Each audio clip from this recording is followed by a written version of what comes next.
tot, absolutament tot, feia pensar que les obres eren autèntiques. En un país com el nostre, en el que costa tantíssim adquirir obres, s'havien comprat aquestes taules amb molta il·lusió i quan van arribar aquí al museu, la restauradora ja hi va veure alguna cosa estranya.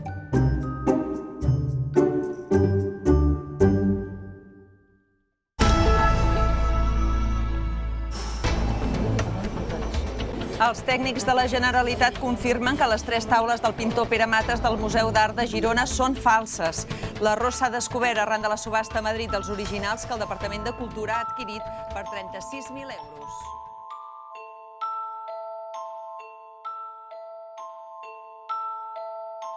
És un cas una mica rar que t'apareguin unes obres idèntiques a unes altres que tu ja tens. M'adono que són taules molt coincidents. S'assemblen moltíssim, però no són iguales. Podem dir el que no és, però no podem dir el que és. D'alguna manera se n'enriu de tu i de tot aquest sistema, no? Que un museu exposi un fals pot ser un motiu de desprestigi. Tot això genera molta atracció, tot i que és molt trist, perquè quan li passa a un museu realment és un daltabaix.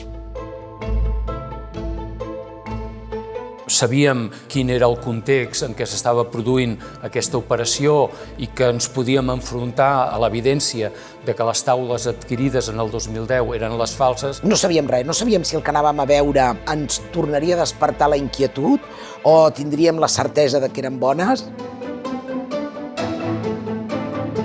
Detectar falsificacions no és senzill, hi ha falsificacions molt ben fetes i en aquest cas estem parlant d'unes falsificacions que no són fetes d'ara.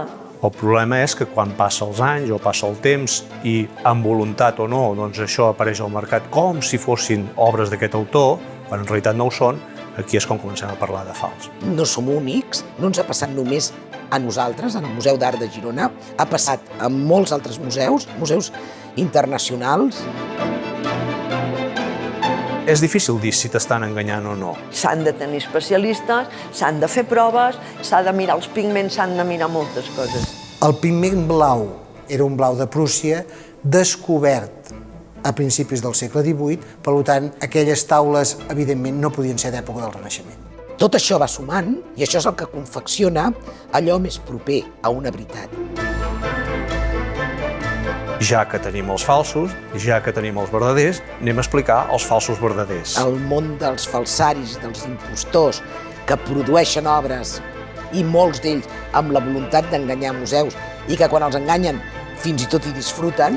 Que és un món extraordinàriament important i que té una afectació gravíssima sobre el patrimoni. La falsa i la bona al costat i anem preguntant a la gent, no tothom l'encertarà, hi ha molta gent que ens dirà quina és la bona i quina és la dolenta, però al revés. Que les admires fins al moment que saps que probablement t'estan enganyant.